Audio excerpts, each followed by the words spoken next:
keep drinking. Ooh, keep drinking.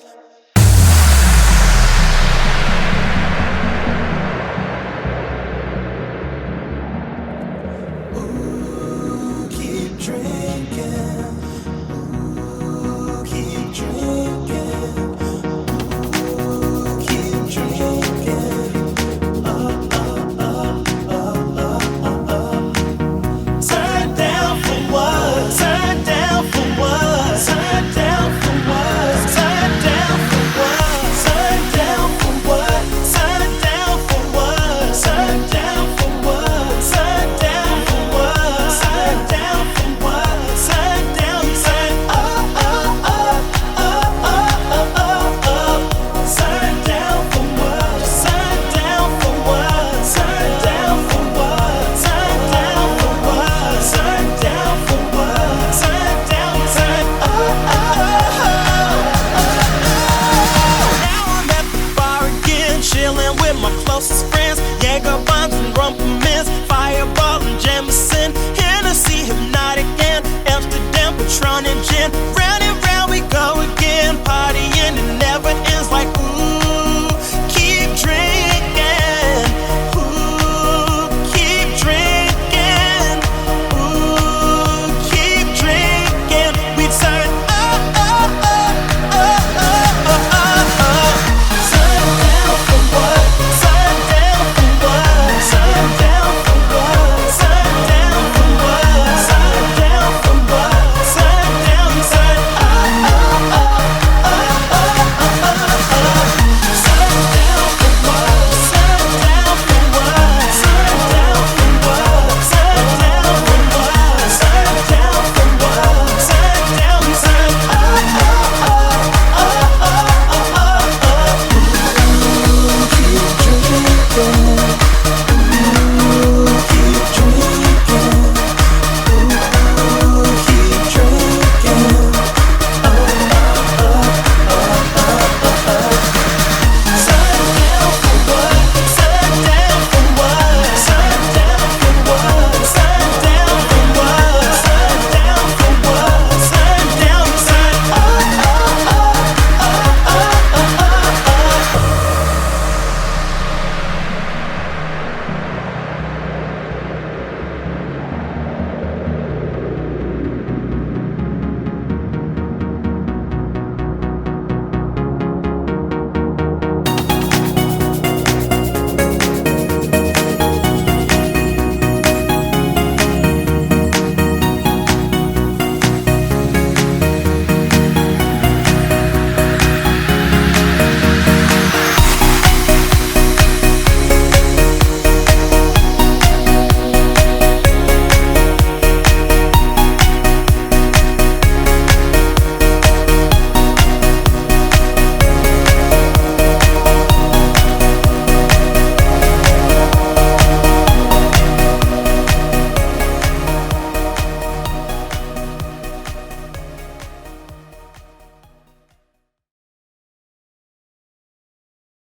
up, up, up, up.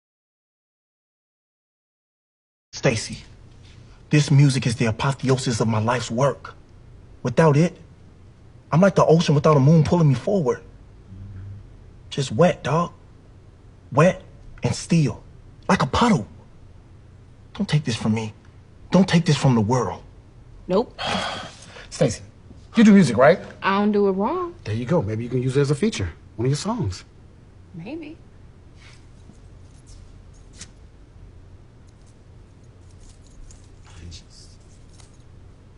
All right, fuck it. Okay.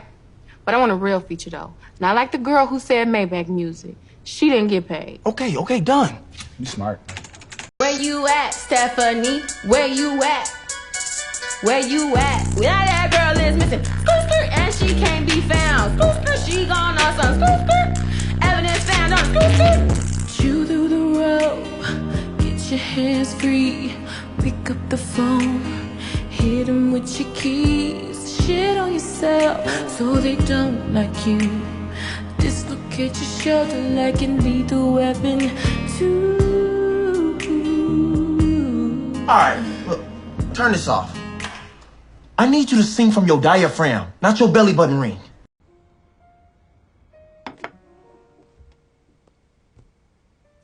How was your day? Baby. I'm sorry, babe. You say something? Yeah, I asked you how your day was.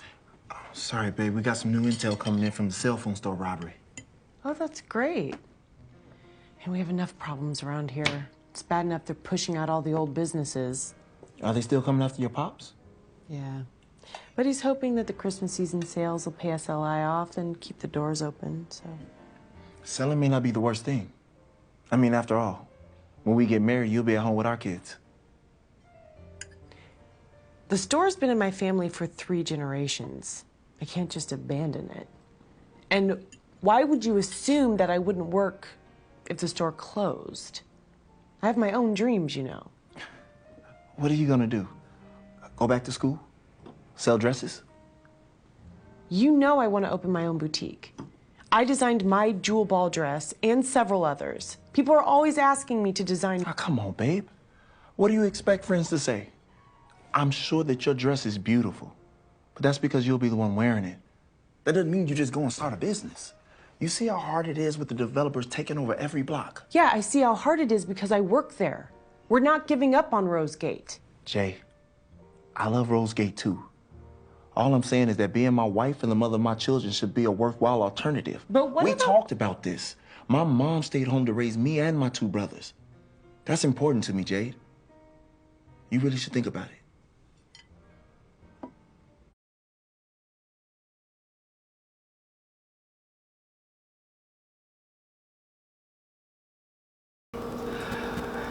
All right, welcome to another exciting episode of Cooking with Chef Leone.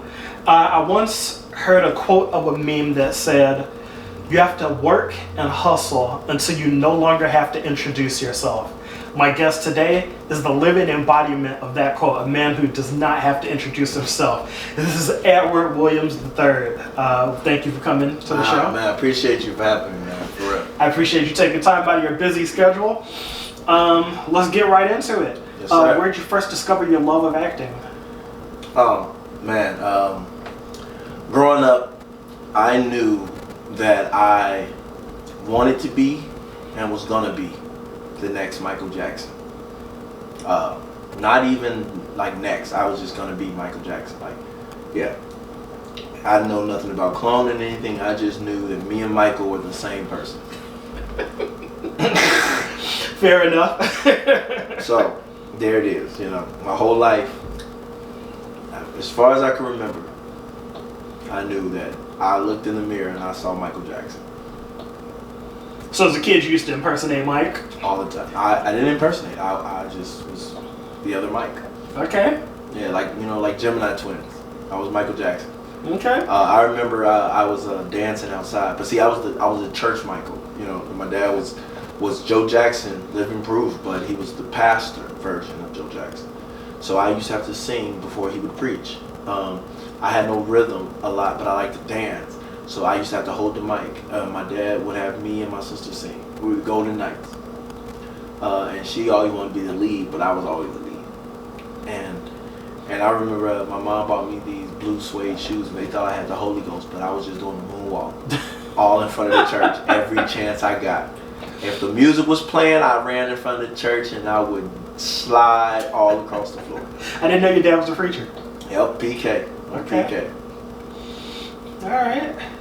And so that kind of got you into comfortable performing in front of people and just doing you. Man, it's just always been me. My mom said something one time. You know, I started off doing stand-up comedy, like really getting into this in 2008. Okay. I was 18. Yeah. And JoJo the Entertainer was the comedian. And he asked my mom right before the show, he says, "Is he nervous?" And my mom said, what did she say? Let me quote her right. She said, "All he needed was an audience. You gave him what he wanted." I like that. Like, you guys gave me what I wanted. I like that. But here's the thing. It's so crazy because that first show I did, LaRoyce Hawkins was one of the comedians. Nice. Alan Edge, he did Meet the Browns, the movie. Nice. You know, That was right before I think Leroy's did House of Pain. Okay. Leroy's a good guy. Yeah, so just being right there. I even think today, how people envision themselves on the stage or envision themselves in lights. Well, what we picture it from behind. You picture somebody on stage, and the lights are shining through their silhouette, right? And there's an audience right there. I've never pictured myself like that. I picture myself on stage from the front, looking at myself. So, even though my mom knew the missing piece to what I needed, I never thought I needed an audience. I always just wanted to entertain myself. And just in the process, everybody else was entertained too. You're like, all right. Yeah. Well, I can definitely verify that. For those of you who don't know Ed, for those of you who don't know E3, the man's name is E3 these days. Yes. Reinventing myself. I just did Alpha and Omega, because that's the thing about it though, and that's probably more than likely the reason why I love film. Because here's the thing: after entertaining, I want to go back and watch it. Right. So, the best invention ever made, a camera. Well, anybody who's ever been around this guy, you pretty much just spend the whole time laughing. Like, you just can't help but cracking up. I can't even take a serious picture with this guy because I want to laugh the whole time. But they say if, as an artist, you're having a good time, the audience is 9,000 times more likely to be having a good time too. Absolutely. I just have a good time, man. So you started out a little bit of church performing, you branched off into a little bit of stand-up comedy, and then how'd you discover the film world in Chicago? Well, so how I discovered the film world in Chicago was through, it's literally chain links. It happened, it started off, like I said, it started off me in California. I'm from San Diego, grew up just loving Michael Jackson.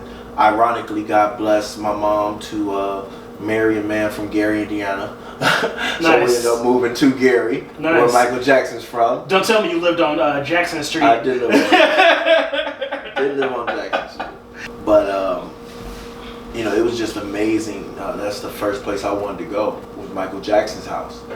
And after that, moving to Gary, growing up a little bit, doing the stand-up comedy, I always wanted to be like in a stage play. I wanted to be on the stage. I wanted to be in a stage play. I wanted to entertain on the stage. And I found a play. After me doing the comedy, I used to always tell people, they're like, "Oh my God, you're funny." And I was like, "Yeah, I want to act. That's what I want to do." People always ask, "Do you want to still do comedy?" I want to act. Finally found a play. Renee Hall wrote a play called Trouble. It was a small play. And I went there and I told them, I said, "Look, I just want to, if I can just sweep a broom across the stage, I just want to be in it." And then I ended up being the lead in the play. Nice. What year was that? This was 12. Okay. Around 2012. Was the lead in the play, which I'm now turning the play into an actual movie. Nice. So you guys stay tuned for me casting for that. I'm still in the process of, bringing it to a movie script. And how did you find you were able to connect to that first character in that play? What was that like for you? He was a pimp who used the Bible, he used scriptures out of the Bible to edify himself. So okay, so you were playing yourself.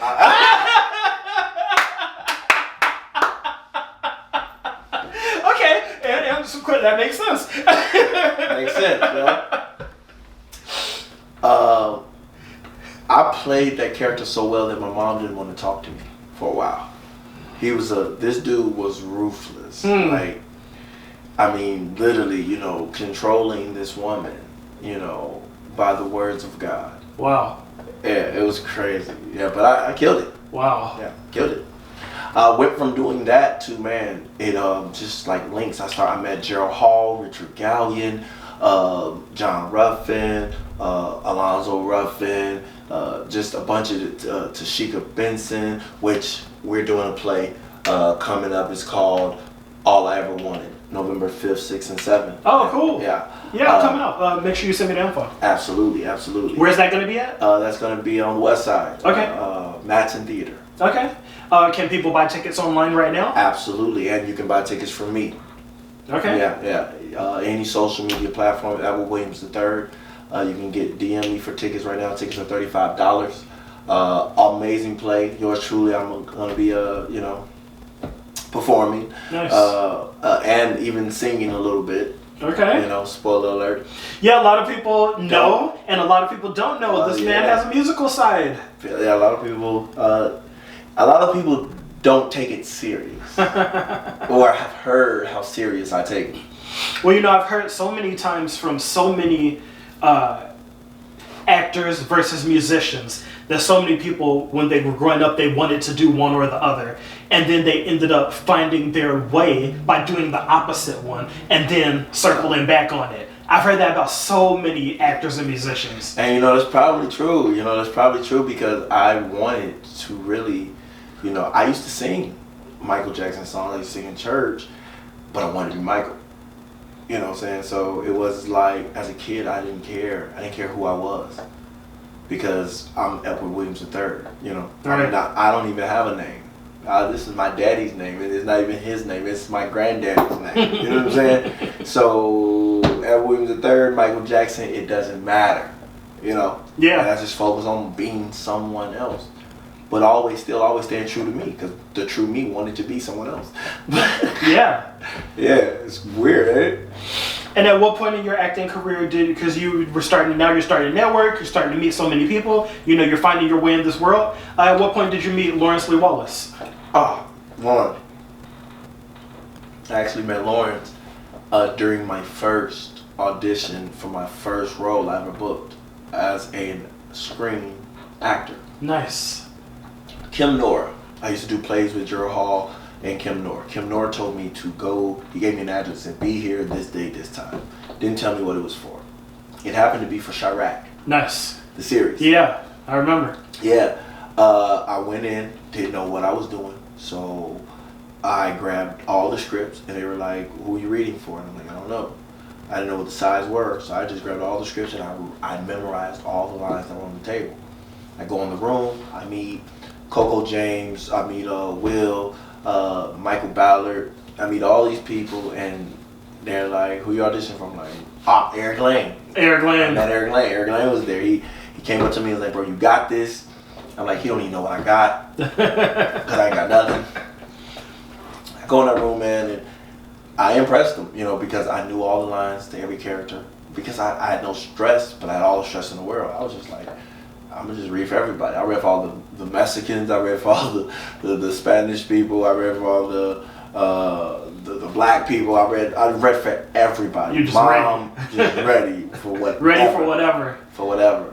So that was cool, and that's where I met Lawrence. He was directing all that, and yeah, the rest is kind of what they say, history. And all you need is the right person rooting for you in your corner. If that's not the truth, I don't know what is. Yeah. And you know what? Since we're hovering on that topic too, you also have branched off into helping other people achieve success and coaching other people on auditions. Yeah. Please tell us about that. So, Edward Williams III, better known as E3, is now an acting coach. You can book me for private sessions. You can book me for acting classes. Getting back to, once we get through this pandemic, this COVID, I will start having regular scheduled classes or seminars, workshops, depending on what you want to call it, to come and learn from someone doing this thing. But I'm all about giving back. I'm all about giving back, and I'm also about helping others achieve their goals. I don't believe I'll be totally fulfilled unless I bring along people that I've met along the way.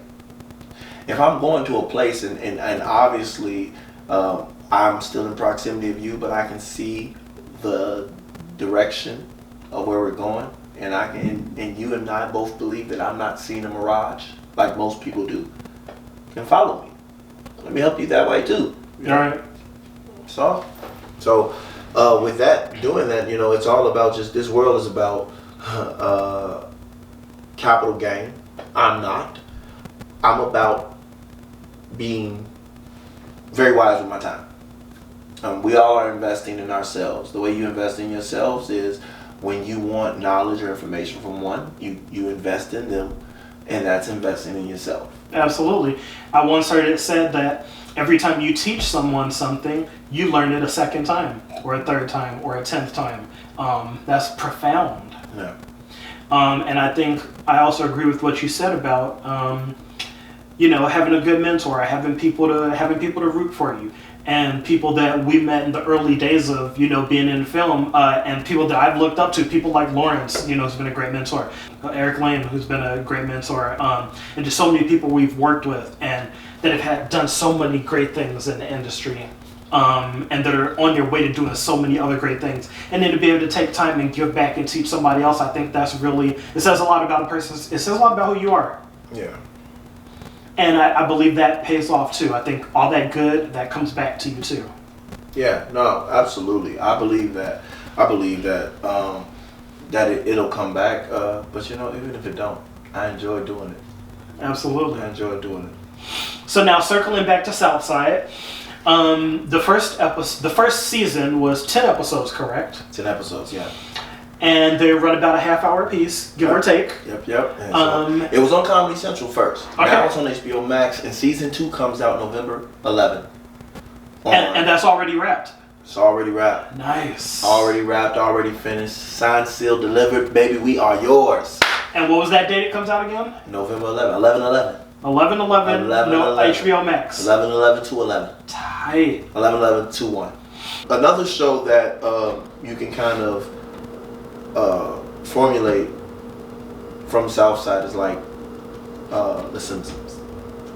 It's like The Simpsons, like a live version of The Simpsons, in the way of how it's set up. Right. There are main characters, but everyone seems as if their main characters, the way that they dive into everyone's life or how everyone's situation. They write this so well where they don't leave anyone out. Like, you feel connected to everybody, the amount that you need. Based So off it's a of the true character. ensemble cast. It's a real ensemble. Like for some of The Simpsons, you thought Bart was the lead or Homer, but you still know Flanders, you still know Moe, you still know the kids. It's just Lisa, and it's like even the dog. You had a heart for the dog and the cat. Even the TV show inside the TV show, we have that on Southside. Well, let me ask you this: with a hit show like Southside, and with all hit shows, you wonder, when you first stepped in the audition room, or when you first got on set, or when you first saw, the fruits of your labor, you first saw the first episode, at what moment did you realize, man, like this is lightning in a bottle, like this is gonna go away and make a big impact? I remember like rapping, Blyden was trying to describe in words what he felt. And the best way I can replay what he said or what he was feeling was that he wanted us to keep that same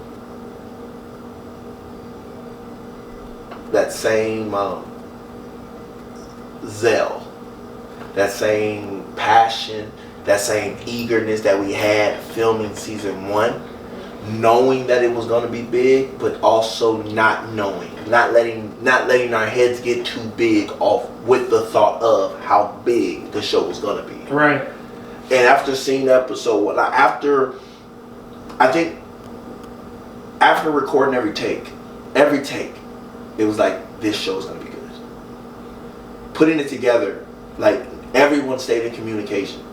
I was getting emails from the post-production, like, Edward, this is so good. Hearing, like, we let such and such watch it. It's good. This is good. And it was 100% on Rotten Tomato, And he knew coming in, he was like, you guys, just get ready for season 2, because there will be a season 2. And now you guys have it. What was it like looking at the script? And obviously when you got a good script in your hands, but then when you go on set and you hear the actor do it for the first time, and it's like, oh man, like, this just came to life in a totally different... What's that like? Man, with this, it was... it actually was a little more excitingly blind, because there were days where it's like, you know what, scratch that off the top of the dome. And Say this. It's like, throw the sides away. All right, let's go. So you guys got to improv a little bit, have some fun with it. Man, yes. I love that. They just let us make the characters our own, you know. And once they knew who the character were, then they provided direction. I love keep that. us in character. I absolutely love that. Yeah. So you feel like, obviously you were encouraged to grow big time on that. Yeah, you feel like you walked away from that just a better artist. Actually, I've walked away an artist, if you will. I play a rapper on the show, Travis Capone. Travis is you know, in the music world. He's left other worlds to bring his skills over to the music world, transferable skills. You know, he used to dibble dabble in pharmaceuticals, Street pharmaceuticals, if you will. Okay, a growth industry. You know, booming industry. Taking that money to clean it up in music. You know, very, very straightforward Chicago-ness. But man, Travis is like, you know, he's a mixture of like your Chief Keef, Kanye West, all of them. You know, just really chasing his dream. He's ground zero of a Chicago artist. And that's right home for you, from being somebody coming from Chicago and to go on to do what things some people consider, you know, practically impossible. It's like, you know, coming from this world and really living in it. It's maybe that's why the show connects to so many people, especially home. Yeah, you know what I mean? Yeah, man. It's everybody in Chicago, man. You gotta have a hustle on top of your hustle, on top of your hustle. The show brought me more into what I wanted to be back in the day, Michael Jackson. So now I'm literally an actor on a show trying to be an artist. And that brought me into being an artist. I started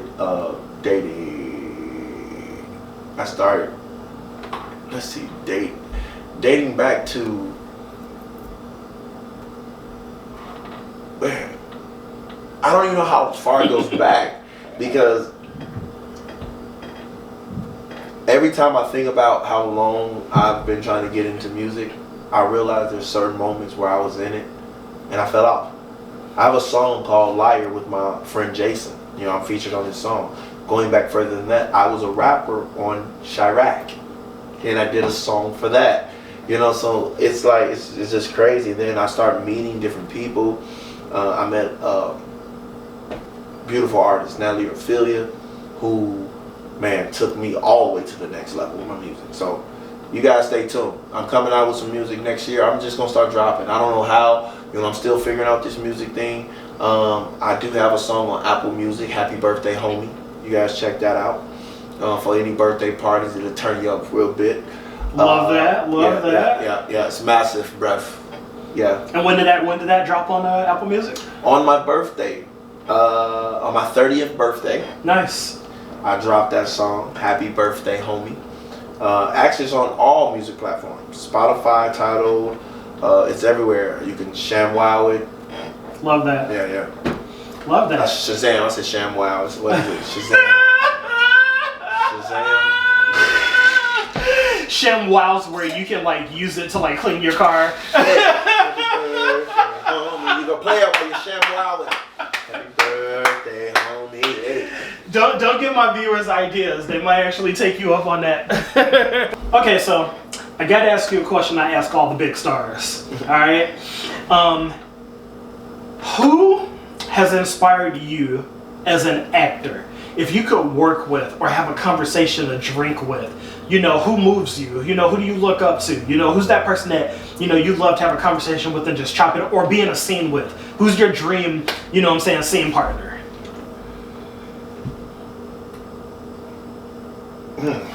I know it's a tough question. It doesn't have to be your top one, you know, because there's so many brilliant people. Give me a couple. No, it's not that it's a tough question. More so that it's the question for me, and the way my brain works is a lucid answer, because I want to be scene partners with my rival, and my rival would be the person who thought they can outwork me, but that would also be my best friend. because in success you find friendship. People don't understand it. I had an enemy that I used to work with at a store, and we tried so hard every day to make each other look bad by working harder than the other that we both got promoted, and we literally, it was like, this job has no meaning if I can't make him look bad, or if I don't have something to outwork. But see, that's where, you know, they say iron sharpens iron and a friend sharpens a friend. So when it comes to who I want to work with, I can tell you for the past who I looked up to, or who I was inspired by, more so. You know, I was inspired to just be an entertainer because of Michael Jackson. I started being more relatable to Jamie Foxx, and Jamie Foxx became my idol. And you guys both do a killer Ray Charles impersonation. I had not since Road, but I had to throw that in there. Because every time he does Ray, for one, it's spot on. For two, I'm falling on the floor laughing, and just the whole night's done for me.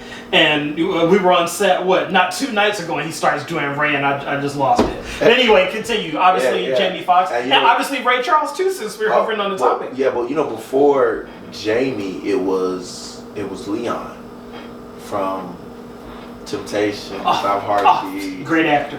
You know, Little Richard story, and that you said Ray. That's moving into a different part of my life. See, that's the music side of my life. There's so many parts of it, and they all have their certain compartments and categories. When it comes to acting, I have that list. When it comes to music, I have that list. When it comes to this, I have that. You know, so it's like I separated my life, and then I just mix it all in, and that's how you get E3. So you have your people who you admire, but at the same time, for what you want to do, and for your ambition and for who you are, you basically want to work with someone, whoever's going to sharpen you the most and challenge you to be the best person the best artist you can be. At the rank that I'm at. You know what I'm saying? It's like a boxer. This is how I'm weighing in. These are my rank. Who's my opponent? And you want to work with people that are going to get you to that next level. I want to people that's going to level you up. I want to work with the people that's going to put me on the I want to work with the people that's going to make me the main event. Me and that person matched together would be the main event. Okay, that's who I want. Okay. Because win or lose, we both getting paid. Okay. You know, if it's Mayweather, I'm definitely getting paid. If it's Mayweather's definitely getting paid too. So, you know, it's not really a name person. It's, hey, you and I together, can we make something happen? If we can, let's do it. Okay. Similar question I always have to ask all the big stars. This is big star people. Very similar question. Directors. Do you have any dream collabs with directors that you would love to just be on their set and just learn from what you've seen outside looking in? It's not so much a dream director, but it's much so paying homage in my path. Love it. Carl Seaton. Love it. I would love to work with Carl Seaton. We've crossed paths. He's imparted into me personally, and I believe those words I'm still holding on to. Love that. Through down times, up times, and the day that I get to work with Carl Seaton would be the day that I would be paying back,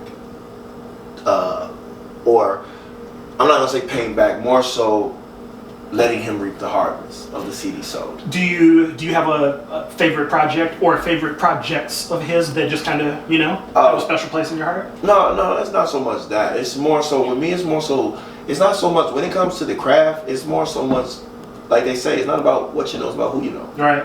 And me, I'm more so the people. You know what I'm saying? Absolutely. He told me to watch The Wire, and I did that. I binge watched The Wire. He said you need to watch The Wire. A person like you needs to watch it, and I did, man. It's a great show. But he's doing a lot. Like he's directed episodes of The Chi, Chicago PD. He directs Batwoman. Oh yeah, CW. On the CW, yeah. You know what I'm saying? So there's a lot. I'm watching his career as well as he's watching mine, and we're seeing what we're doing. He did his first movie way back when, before I was probably not even in the game. This is like one of Eric Blaine's first movies. Okay. Was directed by Carl Seaton. But when it comes to that, man, because he saw the talent in me and thought to give me a word that could help me, whether it been then, now, or later. For sure. I would be honored to work with him. And working with him would kind of be full circle. I like that. Okay, so tell us one more time for our people watching us on YouTube or via the internet or at home. Give us some of your links or different ways people can find your music or upcoming projects or TV shows. Absolutely. On every platform, it's Edward Williams III. That's 3 I's at the end. That's YouTube. It's Edward Williams III. Instagram, Edward Williams III. Instagram is IG. Facebook. That's it. Any platform right now. What If I? The new platform. Go download the What If I app. I'm Edward Williams III on there. Go check out my movies and help me make some decisions. And I'm glad you brought that up. Tell us, especially for people who are just discovering the app. So I've been getting so many messages over the weekend like, oh my God, have you heard about this app? It's amazing. What is going on? And then I walk on set and here's the man himself. Tell us anything about that. It's a new interactive app basically for the viewers to watch movies, and you get to pick decisions with as the movie goes forth and so forth. So it's just it's a new creative way of content creators making just a whole new world, a whole new way to explore film. Everybody always refers back to those interactive books that we used to have and take you on a different path. The app's called What If I? So please go check it out. Well, I mean, it's going to be super popular. It's another one of those things where you just know this is going to be big. Yeah. I've only heard about it just within the last 5 days, and it seems like I'm hearing about it every 5 minutes now. You just know it's going to be huge. Yeah. Super exciting. Well, I want to thank you so much for taking the time to be on the show. Oh, man. We go way back from my first movie, and this is a guy I've looked up to since day one. Anybody out there who needs coaching on, whether it's acting, whether it's music, or just basic motivation for your life, this is a great, amazing, invaluable resource to talk to. I appreciate it. And we know he's done so many great things already. We know he's doing so many great things now, and we're just so excited to see what's going to be happening in the future. The sky's the limit, with my man E3 here. Yes, sir. E3, baby. So thank you all for watching. Thank you for joining us for another exciting episode of Cooking with Chef Leone and with my guest, Edward Williams III, aka E3, aka The Man.